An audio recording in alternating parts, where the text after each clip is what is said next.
Welcome students to video number 39 of chapter number 5, that is laws of motion. Yesterday we have discussed an important topic, that is Galileo's experiment for single inclined plane, and we have discussed Galileo's experiment for two inclined planes combined together. Fine. And we have discussed very important term, that is inertia. Inertia is nothing but the tendency of a body by virtue of which the body cannot change its state of motion or rest by itself is known as what? Inertia. Now today we are going to study more detail about linear momentum. More detail about linear momentum.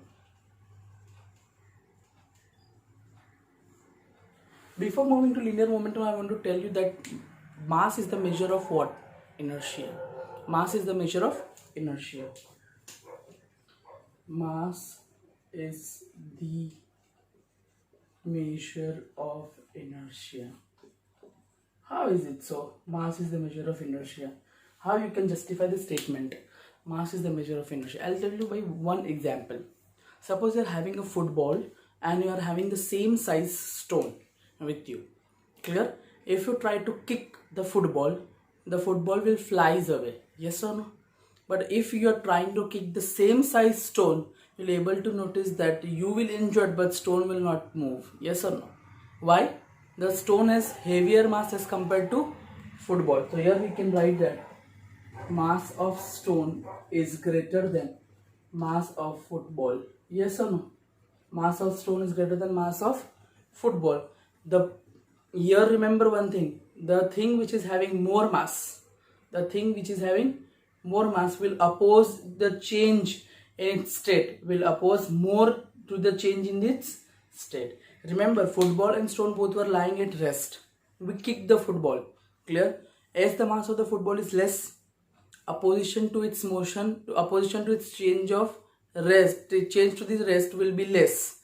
But here the mass of the stone is more, so opposition will be more. So if you kick stone, you will not be able to move the stone. Yes or no? From here, one thing you can conclude that if mass is more, you can say inertia is more. Mass is more, inertia is more.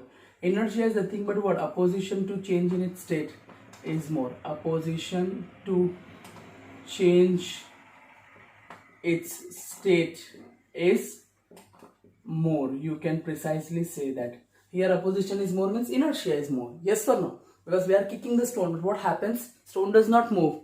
Stone does not allow to change its state of rest. Means what? Opposition is more. Inertia is more. Mass is more. If mass is less, what will be? Inertia is less. Inertia is less. You can write what? Opposition to change its state is less. Hope it is clear. Fine. Completely clear. If more mass, more inertia. Less mass, less inertia. So you can justify the statement over here, that is mass is the measure of inertia. Mass is nothing but what? Measure of inertia. Hope it is clear perfectly. Fine. Moving to the next, that is we do have, that is linear momentum with us. The next topic we are going to see is linear momentum. Now see, I will explain you linear momentum in detail with giving one example. Study thoroughly over here. Consider a glass plane. Consider a glass plane over here. Clear? You are dropping two things on this glass plane. First thing that you are dropping, that is small stone piece. Small stone piece. Here when it falls, it does not break glass plane. When it falls on the glass plane, it does not break the glass plane. Suppose you are taking one heavy stone piece and you're dropping on the glass plane breaks. The glass plane breaks. Here you will be able to observe that the velocity in both the cases is same. What you have seen? You have taken two things, small stone piece, heavy stone piece. You are dropping on the glass plane. You will observe one thing. What you have observed? One thing. Both are moving with same velocity while they are coming to the glass plane. You will be able to notice that this small stone piece will not break the glass plane, but this heavy stone piece will break the glass pane. Here we are able to notice that there is difference in mass. Yes or no? Mass of the small stone piece can be considered as small m, and mass of heavy stone can be considered to be capital M. Your condition is capital M is greater than small m. Your condition is capital M is greater than small m. Hope it is clear perfectly. Your capital M is greater than small m. Till this clear? One thing you will notice over here. Remember, if masses are different, velocity is same, clear, but the effect of motion is different. Effect of motion is different. Effect of motion is different. Yes or no? And you can conclude one thing from here. Effect of motion depends on mass. Clear? Because your mass were different and effects were different. Yes or no? First, glass plane does not break. Second, glass plane breaks. So one thing I can conclude, that effect of motion depends upon mass. This is one important point I have completed from this experiment. Now what I will do, suppose listen, you will be able to see there will be a greater effort required to stop the bullet fired from gun.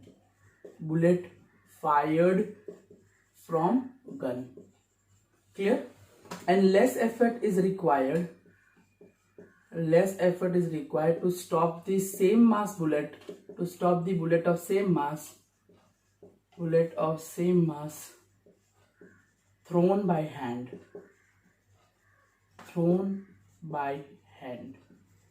Clear? We are taking another experiment, that if we are firing a bullet from the gun and you will able to try to stop that bullet that is being fired from the gun, you will require a greater effort. Yes or no? Why? Because velocity is more when it is fired from bullet. So here you can say that suppose the mass of that bullet is same over here, both are having m mass, and the velocity of the bullet from the gun is capital V and that of this is small v. So here you can notice that it is capital V is greater than small v. And suppose you are throwing that same mass bullet just like with hand, and the effort required would be less as compared to the effort required to stop the bullet that is being fired from the gun. That is logical. Here you have seen that mass is same but velocity is different. Here mass were different but velocity same. Here one thing you will able to see that effect of motion is different. Effect of motion is different in both the case. Yes or no? It's different in both the case. I can conclude one thing from here. What I can conclude? Effect of motion depends upon velocity too.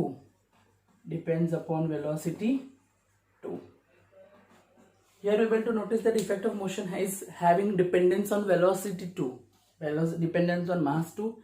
Dependence on velocity too. So last thing I can conclude from both the experiments, that is effect of motion depends upon two things. Number one, very good, mass, and number two, velocity. Very good, velocity. Clear? So effect of motion depends upon mass and velocity, and this product of mass and velocity is called linear momentum. Therefore the product of mass and velocity of an object, or you can say the product of mass and velocity, is called linear momentum. It is called linear momentum. Hope the term is perfectly clear. Very perfectly clear. Very good. Now I will define precisely what is the definition of linear momentum. You can write definition of linear momentum as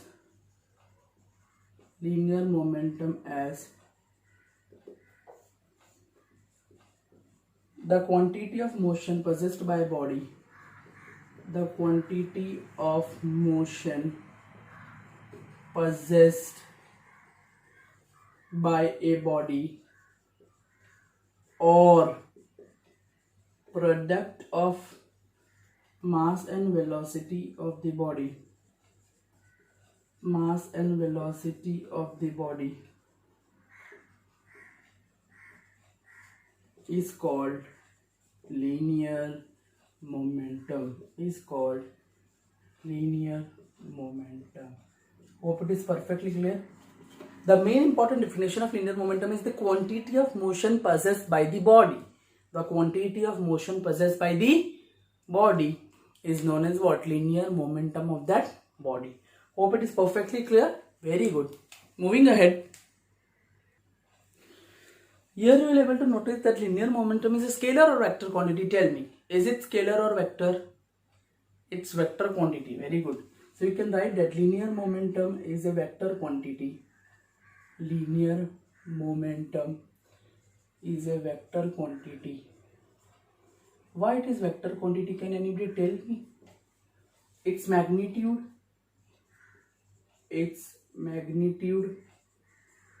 is given by P is equal to product of what? Mass into velocity. Very good. P is equal to mv. That is your what? Magnitude given. But mathematically can vectorly express as P is vector quantity. M, mass is scalar, velocity is vector. So we will show arrow on both the terms which are vector in quantity. Here the linear momentum is a vector quantity as velocity is vector quantity.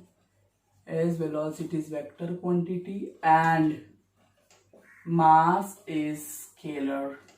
Mass is scalar. Till this clear? Your final linear momentum quantity is vector quantity as velocity is vector quantity. Now we know the magnitude we can calculate. What about direction? What will be the direction of this linear momentum? So you can write over here direction of linear momentum. Direction of linear momentum is same as that of the direction of linear momentum is same as that of the direction of velocity. Is that of velocity is same as that of the direction of velocity. Till this clear? 100% clear. Now what will be the unit about P? P is unit we need to calculate. Mass. What is the unit for mass? kg. Very good. Velocity meter per second. So for unit for linear momentum that we already got, that is kg meter per second. Till this clear? CGS unit, this was MKS we can consider, or you can say SI. What about CGS unit? CGS unit can be tell me kg will become gram. Very good. Meter, centimeter, and second will be second. Till this clear? I can more precisely write as kg meter second inverse. Here I can write gram centimeter second inverse. Hope it is perfectly clear. Somebody asked a dimensional formula. Yes, dimensional formula. What is dimensional formula of linear momentum? Dimensional formula of linear momentum. What is dimensional formula for linear momentum? Mass, that is m1, meter, that is l1, second inverse, that is t minus 1. So simple. Yes or no? Mass m1, meter l1, and second inverse is t minus 1. Hope it is clear perfectly. Very good. Moving to the next, that is coming to very important topic, that is Newton's laws of motion. Coming to the next important topic, that is Newton's laws of motion, that we have already studied in standard 9th. Just we are doing revision of that. Now we will able to notice that the scientist Isaac Newton in year 1642 to 1727, in year 1642 to 1727, in this between this he studied a system. He did a systematic study on motion. He did a systematic study on motion and extended the ideas of Galileo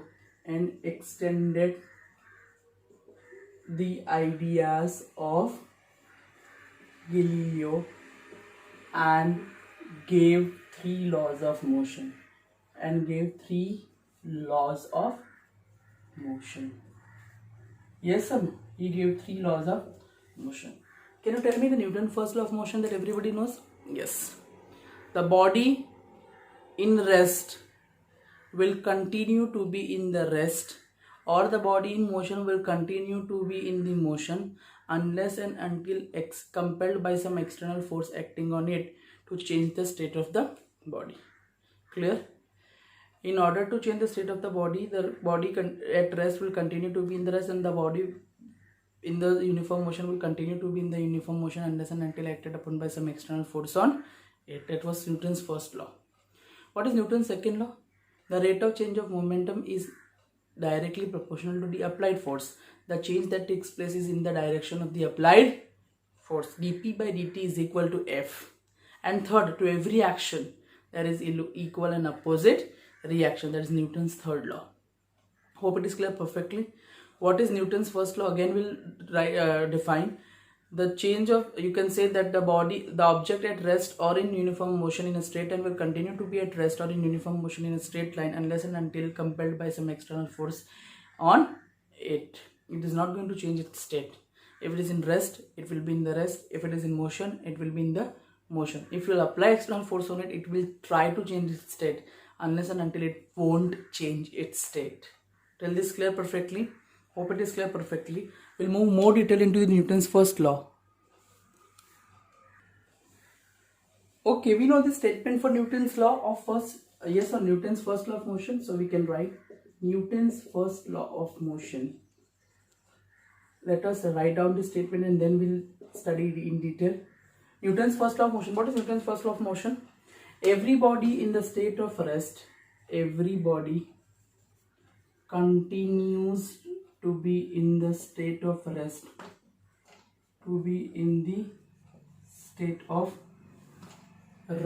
or in uniform motion in a straight line,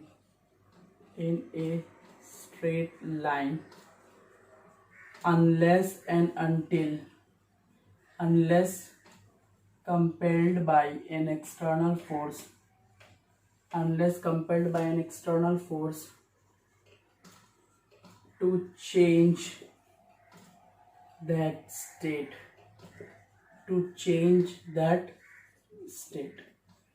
Very important statement is given over here.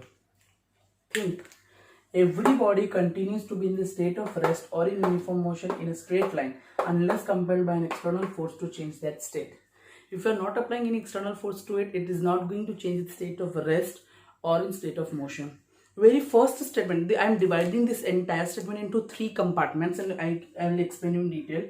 Every body continues to be in the state of rest. That is the first part.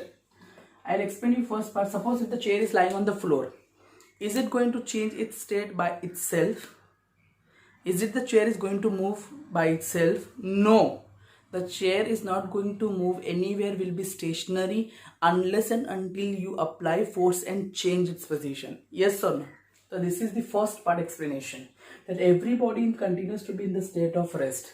Suppose these markers are lying over here. This marker will be steady over here unless and until I move these markers by applying external force. Yes or no?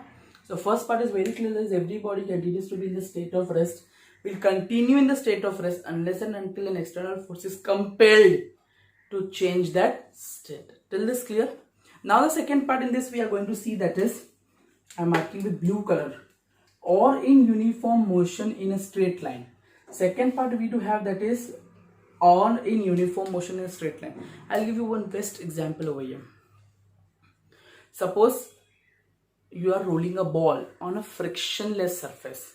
It will continue to move forever. Why it is going to continue to move forever? The reason behind to moving in continue forever is there is no opposing force. Yes or no? If there is no opposing force, there will be no decrease in speed or increase in speed. It will move with uniform velocity.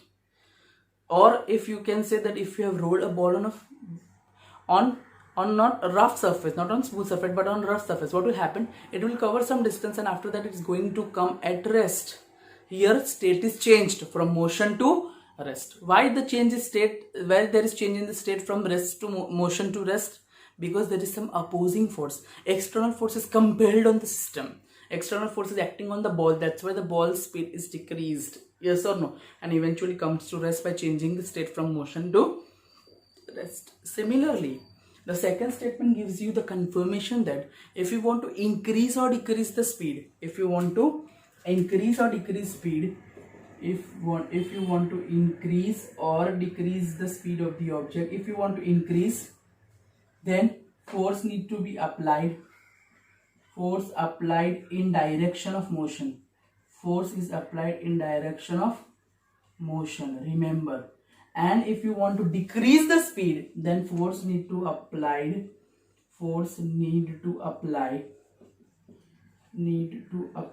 in direction opposite of motion, in direction opposite to motion, Is this clear? It's very logical. Suppose I want to, if somebody is moving on a straight line, and if I have to increase its speed, I need to push it from backwards in the direction of the motion. But suppose if I'll give force on opposite direction, it will get opposed. Yes or no? So if you want to increase the speed, force is applied in the direction of the motion, in which its direction is moving. You need to apply the force in that direction in order to increase its speed. And if you want to decrease the speed, your force need to apply what? In the direction opposite to the motion. Clear? The third line we do have with us, that is, unless and until compared by external force to change the state. Third statement, we do come to change the direction. If you want to change the direction of the object, we need to apply force normal to it, normal to the direction of the motion. Normal to it means what? Perpendicular to it. If we'll apply perpendicular to it the force, then it's going to change its direction, else it's not going to change the direction. I can give you a very best example. Have you seen the motion of the moon around the earth? Yes or no? You're able to know that the moon is continuously changing its position with respect to what? The reason behind that is the force, external force is acting on it. This external force is provided by whom? Who is providing this external force? This external force is provided by the gravitational force acting between moon and earth. Because in universe we know that if two objects is having mass, they are always compelled by an attractive force. What? Gravitational force. So this motion of the moon around the earth is continuously changing due to external force, and that external force is provided by the gravitational force between earth and moon. Hope it is clear perfectly the Newton's first law in detail. We'll see more contents into detail in the next session. Till then, thank you so much.